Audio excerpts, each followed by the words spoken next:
la entrada de aire hacia los pulmones. Ya podemos incluso poner primero en el estomaguito, por debajo del apéndice cifoide, para ver si no está en estómago y auscultar los pulmones. Si nosotros sacamos el ambú, vamos a ver que ese tubo se empaña, no se forma abajo, ¿no es cierto?, por la misma respiración. Vamos a ver que hay una mejoría clínica del niño, aumenta la frecuencia cardíaca, ¿no? Y si podemos hacer una capnografía, vamos a ver que disminuye el CO2, ¿no? O si no, lo volvemos a meter el tubo y vemos directamente si está o no está en laringe. ¿Cuáles son las dificultades que podemos tener? Ya en la ventilación, que la ventilación siga mala, digamos, pese a que estamos dando una buena ventilación, que persista la cianosis, que persista bradicárdico, no, o que el niño no tenga una ventilación espontánea, o sea, una respiración espontánea.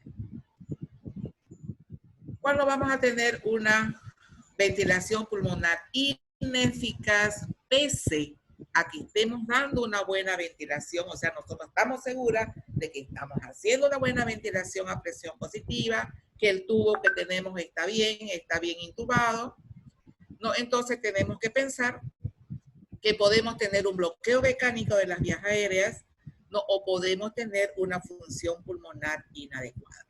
Si tenemos un bloqueo mecánico de las vías aéreas, puede ser por meconio, cuando no aspiramos bien y se nos hace un tapón de meconio que está impidiendo que entre el aire a los pulmones, en una atresia de Coanas, como yo le he dicho, en una malformación del maxilar inferior, por ejemplo, aquellos niños que nacen a veces sin maxilar inferior, la lengua se le va para atrás y hace un bloqueo respiratorio, ¿no? O en algún tipo de condiciones raras. Cuando la función pulmonar es inadecuada, tenemos que pensar en un neumotórax, ¿no? O sea que por alguna razón ese niño ha hecho, puede ser un neumotórax espontáneo o puede ser que por la presión de oxígeno que nosotros le damos es muy alta, ¿no? Y ha hecho que revienten, digamos, los alveolos. Ya puede ser que tengamos un derrame pleural, una hipoplasia pulmonar, o sea que no se haya desarrollado un pulmón, aquellas inmadurez extremas donde no hay surfactante y el pulmón se colapsa, o en caso de una neumonía congénita. Esta es una de las malformaciones que yo le decía, que es la atresia de Coanas. No se ha abierto la cola donde el aire no puede pasar hacia la nariz. Este es un neumotórax espontáneo. Acá se ha colapsado prácticamente el pulmón, ¿no es cierto? Y ha quedado solo aire, ¿no? Es el neumotórax. ¿Cómo vamos a drenar? Si estamos sospechando o nosotros ocultamos, ¿no?, ese pulmón y vemos que no se escucha nada, ¿no es cierto? Y el niño está peor, tenemos que pensar que está haciendo un neumotórax con una aguja o con una bránula, ¿no?, a nivel del tercer espacio intercostal en la línea hemiclavicular. En el borde superior de la costilla inferior tenemos que meter una aguja y dejar que salga ese aire, aspirar el aire, ¿no? Aquí.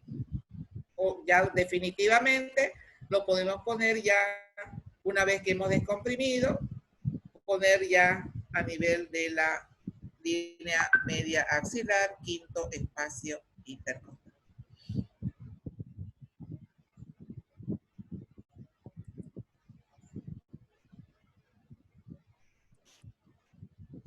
Esta es una hernia diafragmática, ya congénita, donde todo el diafragma izquierdo no se ha desarrollado y las vísceras prácticamente se entran al tórax, ¿no?, y producen un colapso pulmonar. Si persiste la bradicardia y la cianosis, generalmente son por problemas pulmonares y no por problemas cardíacos. Por lo tanto, debe asegurarse una adecuada ventilación efectiva. Si después de que hemos hecho una buena ventilación durante 30 segundos, no funcionó con la ventilación, con el ambú y la mascarilla, intubamos, damos otros 30 segundos de ventilación por tubo, ¿ya? Y nuevamente valoramos y vemos que a pesar de una buena ventilación, la frecuencia cardíaca sigue bajando por debajo de 60 latidos por minuto, tenemos que pasar ya al paso 3, ya que es el masaje cardíaco. Ya, entonces, iniciar el masaje cardíaco si la frecuencia es menos de 60, continúa flácido, cianótico, a pesar de una buena ventilación. Tenemos que comprimir 3 compresiones con una respiración. Ya, o sea, estamos dando, el que está ayudándonos hace una ventilación y uno hace 3 compresiones. Ya, 3 compresiones con una respiración. Verificar y considerar colocar una sonda orogástrica. ¿Por qué? Porque a veces con el oxígeno que le hemos dado a presión positiva, se nos llena de aire el estómago, ¿no? Entonces tenemos que descomprimir para que ese niño también pueda respirar bien. Si no hay mejoría, como habíamos dicho, intubar, ¿no es cierto?, por personal entrenado. Las compresiones torácicas, ¿cuándo entonces? Cuando una frecuencia está menos de 60 latidos por minuto, después de 30 segundos de una correcta ventilación con oxígeno. ¿Dónde la vamos a hacer la compresión? En el tercio inferior del esternón, bajo la línea intermabilar, evitando el apéndice sifoide y las costillas. O sea, la hacemos bien por encima del apéndice sifoide. Ya ahí hacemos las compresiones. ¿Cómo lo vamos a hacer? Deprimir un tercio del diámetro antero-posterior del tórax, y hay 2 técnicas para hacer. La técnica de los 2 pulgares es cuando nosotros abrazamos todo el cuerpito del bebé y colocamos los pulgares así, aquí en la línea a nivel por encima del apéndice sifoides, ¿no? Y la otra es del dedo medio y anular, o también podemos utilizar el dedo índice y el dedo medio. Esta es la técnica de los 2 pulgares. Abrazamos así completamente el tórax. Podemos colocar el dedo pulgar uno encima de otro, o podemos hacerlo así por separado. Ya cuando hacemos las compresiones, no tenemos que soltar, sino que tenemos que seguir ahí. Lo único que se mueven son los dedos, ¿ya? La de los 2 pulgares está recomendada. No es la más recomendada porque genera una mayor presión sistólica y una mejor perfusión coronaria, ¿ya? Pero necesitan 2 reanimadores, ¿no? Uno que ventile y el otro que haga el masaje. La técnica de los 2 dedos, medio y anular, o índice y anular, es recomendada si es que vamos a canalizar la vena umbilical, ya, y vamos a necesitar, o cuando solo hay un solo reanimador que está ventilando, ¿no es cierto?, y está haciendo el masaje.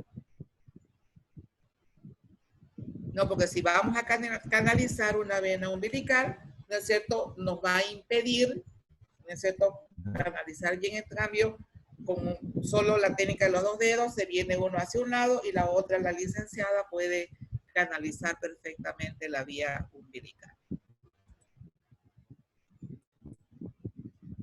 Si no responde durante 30 segundos, valoramos nuevamente frecuencia cardíaca, respiración y coloración. no nos responde con el masaje cardíaco, pese a que estamos haciendo un buen masaje, una buena respiración, pero el niño persiste disminuyendo su frecuencia cardíaca, persiste por debajo de 60 latidos por minuto, ya tenemos nosotros que estar pensando en canalizar la vena umbilical para la administración de drogas. Entonces, las compresiones tienen que ser ligeramente, la compresión es ligeramente menos que la relajación. No hay que soltar el tórax, como yo le dije. La relación compresión es 3 compresiones por una ventilación, o sea, 90 por minuto de frecuencia cardíaca con 30 respiraciones. Cada maniobra debe hacerse en medio segundo y la compresión debe coincidir con el final de la respiración. ¿Qué es lo que se hace generalmente? Digamos, se hace 1, 2, 3, respira. 1, 2, 3, respira. 1, 2, 3, respira. Ya en ese así, para ir controlando mejor, ¿no es cierto? Uno de ellos hace 1, 2, 3 y el otro respira. 1, 2, 3 y el otro respira.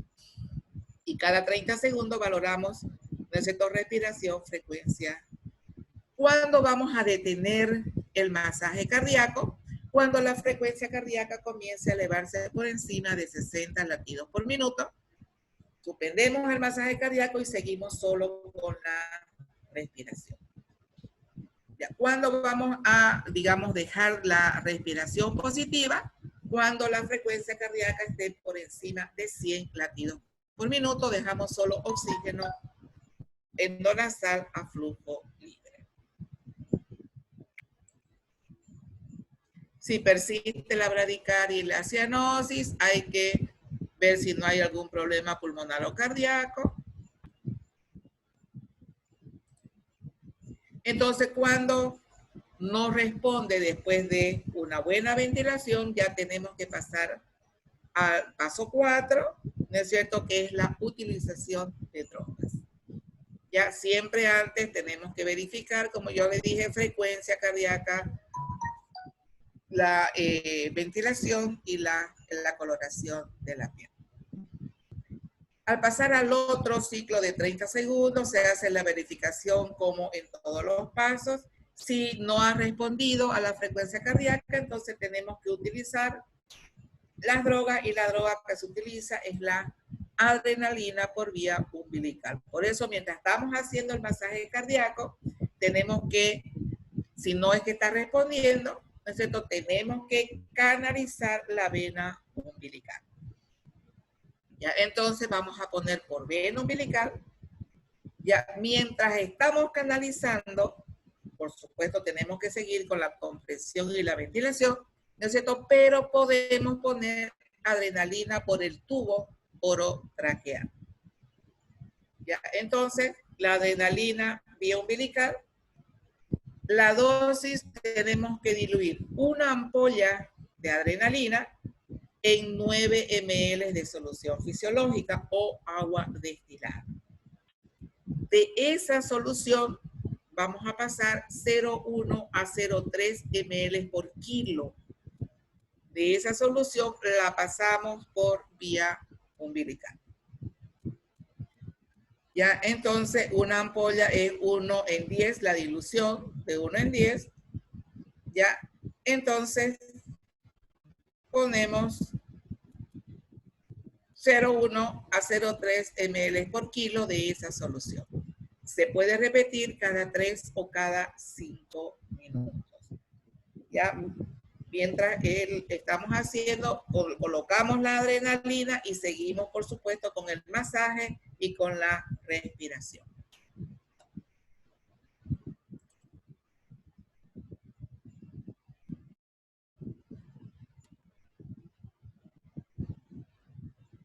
Entonces, ¿sí?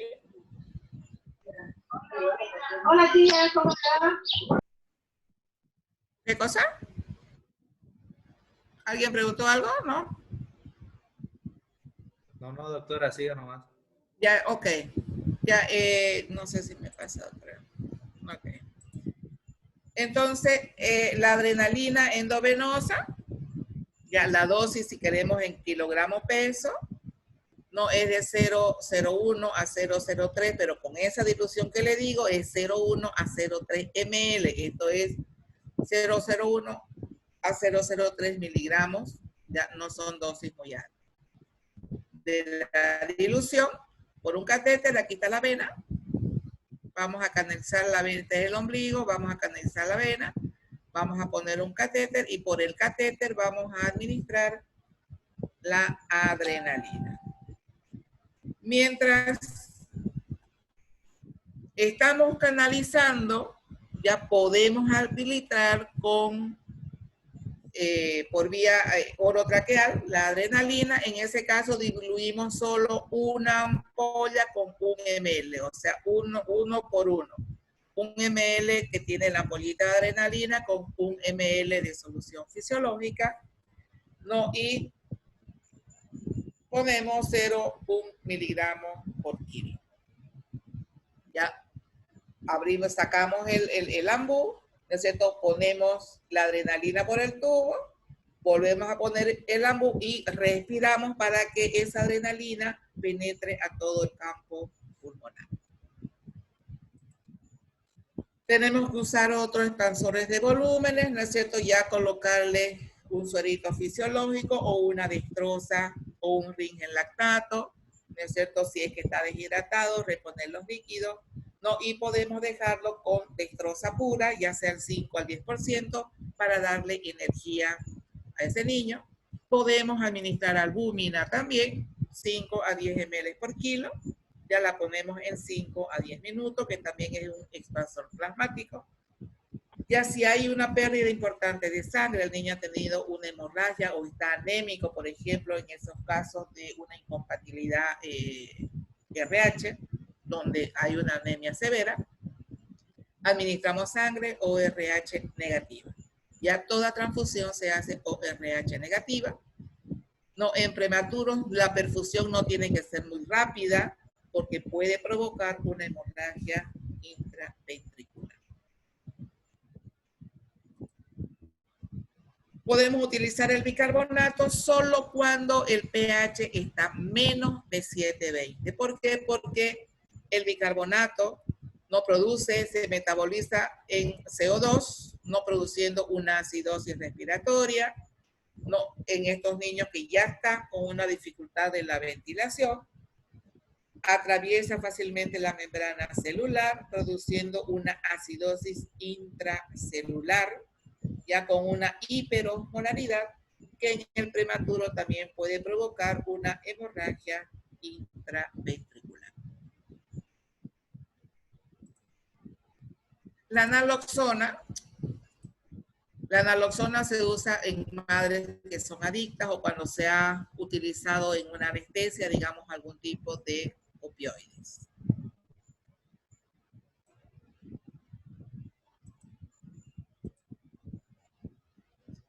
Entonces, una vez que hemos reanimado a ese niño, ¿no es cierto? Si ya ese niño nos ha respondido, tenemos que hacer un tratamiento post-RSP.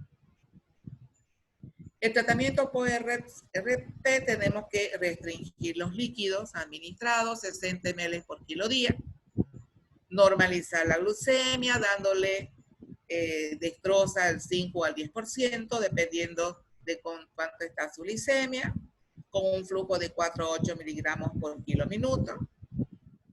Ya la hipoglucemia asociada ya con un mal pronóstico, ¿no es cierto?, puede provocar todavía más daño neurológico. Tenemos que normalizar la temperatura corporal, evitar la hipertermia o la hipotermia. No, tenemos que llevarlo a una en la temperatura corporal que esté por encima de 36 grados punto 5. Tenemos que tener cuidados posteriores a la reanimación, como es controlar la temperatura corporal, monitorizar los signos vitales, tener una buena saturación de oxígeno, valorar la presión arterial, la frecuencia cardíaca y anticiparnos a las complicaciones. No tal vez administrar un antibiótico, como hemos tenido manipulación de cordón umbilical, de la sangre, evitar las infecciones, hacer a los análisis de laboratorio, hematoclito, glicemia, gases en sangre, ionograma, ¿no es cierto?, para corregir. ¿Cuáles son las complicaciones post-RCP? Ya si no hemos actuado a tiempo, si ese niño ha permanecido mucho tiempo con hipoxia, podemos tener ya una lesión a nivel del sistema nervioso central. El niño puede quedar con apneas, con convulsiones, no hacer ya una encefalopatía hipóxico-isquémica, quedando con parálisis cerebral ya, y retraso psicomotor. A nivel del sistema cardiovascular podemos tener una hipertensión o que es una hipotensión con disfunción ventricular. A nivel renal, ya por la isquemia que produce a nivel renal, podemos tener una necrosis tubular aguda que nos va a llevar a una insuficiencia renal. A nivel del pulmón, podemos tener una distrés respiratorio con una hipertensión pulmonar. En el sistema hematopoyético, trombocitopenia. A nivel del sistema gastrointestinal, una enterocolitis necrotizante, ya que es lo más grave, digamos, porque se necrosan los intestinos, no por la hipoxia. Alteraciones hepáticas con alteración en la coagulación. A nivel metabólico, hipoglicemia, hipocalcemia, alteraciones electrolíticas. Hipertensión. Entonces, en resumen, las complicaciones: hipertensión pulmonar, neumonía, acidosis metabólica, hipotensión, alteraciones hidroelectrolíticas, confusiones y apnea, hipoglicemia, problemas digestivos y también alteración en el manejo de la temperatura corporal. Ya son niños que nos hacen a veces una hipertermia u otras veces nos hacen hipotermia.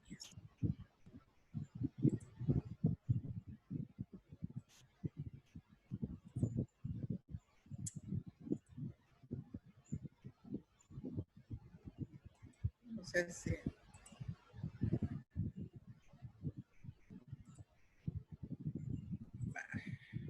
¿Cuáles son los aspectos éticos del RCP? Ya, ¿cuándo tenemos que detener el RCP? Ya si ese niño hemos utilizado ventilación, hemos hecho masaje, hemos hecho drogas, ¿no?, y no responde en 10 minutos, si nosotros llevamos ya 10 minutos haciendo el RCP y no responde, entonces ya tenemos que valorar si suspendemos o no la reanimación, siempre con la autorización de los papás. Ya siempre hay que comunicarle a los papás el pronóstico que tiene ese niño si se lo sigue reanimando y, digamos, reacciona después de 10 minutos, ¿no es cierto?, con la posibilidad de que quede con su parálisis cerebral, de que después muera al poco tiempo, ¿no es cierto? O sea, su pronóstico es incierto. No, siempre contar con la opinión de los papás. Cuando no hacemos reanimación, no hacemos nada, el niño nace ya, y no lo reanimamos, ya nos quedamos viéndolo. Ya cuando las gestaciones muy prematuras, ya con un peso menos de 700 gramos, ya menos de 26, 27 semanas, ya si tenemos un establecimiento con alta complejidad, donde pueden ser que estos niños menos de 26 o 28 semanas tienen la capacidad de sobrevivir, por supuesto que lo vamos a reanimar. Ya, pero menos de 400 gramos es imposible que un niño nazca, ya es un aborto, se lo considera aborto, ¿no es cierto? Y ya no hay que hacer nada. Pero menos de 700 gramos en nuestro medio, donde no contamos con un centro neonatal bien equipado, ¿no es cierto? Entonces es difícil que un niño sobreviva con un peso menos de, o sea, con una edad gestacional, más que todo, menos de 26 semanas. Ya, aquellos niños que tienen anencefalia, por ejemplo, que no tienen, nacen sin el cerebro, no se les desarrolló el cerebro, no, esos niños mueren a las pocas horas por más que uno le haga la rehabilitación que le haga. Los niños que tienen estas cromosopatías que son, que tienen una calidad de vida pésima y que no viven más allá de los 5 meses, ya que es la trisomía 13 o el síndrome de Patot o la trisomía 18, que es el síndrome de Edwards. Ya esas dos anomalías, esas dos cromosomopatías, ya realmente si nacen así, uno tampoco no, o con cualquier otro tipo de malformación del sistema nervioso central que sea incompatible con la vida, ¿no? O cualquier otra anomalía que sea incompatible con la vida, entonces no hacemos nada y no lo vamos a reanimar. Las estrategias es controlar bien la temperatura corporal, despejar las vías aéreas, tener una buena ventilación, o sea, hacer un buen masaje cardíaco, tener un buen acceso vascular, por eso es que se canaliza la vena umbilical y saber utilizar bien los medicamentos. ¿Alguna pregunta? ¿Alguna pregunta, chicos? No, ninguna, creo. Sí, doctora, una pregunta. A ver, dígame. En el paso 4 en la utilización de drogas, Ya. no entendí bien. La ampolla tenemos que mezclarla en 9 de solución. En 9 de solución fisiológica. Y de esa dilución vamos a sacar 0,1 a 0,3 por kilo. Ah, ya, eso no entendía. Gracias, doctora. Entonces, una vez ya. Claro, una vez que está la dilución, de ahí sacamos 0,1 a 0,3 por kilo. Empezamos con 0,3 por kilo, no con la dosis más alta. ¿Ya? Ya, gracias, doctora. ¿Alguna otra pregunta? En la próxima hora vamos a hacer unos casos clínicos. Ya la vamos a hacer aquí, ya para que ustedes sepan cómo van a actuar. Les voy a dar unos casos clínicos, los vamos a hacer, ya, y después les voy a dar otros casos clínicos a ver si ustedes los pueden resolver. ¿Está bien? Está bien, doctora. Ok, entonces nos vemos a las 5:30. ¿Está? Muy bien. Perfecto. Gracias. Chao, chao. Gracias, doctora.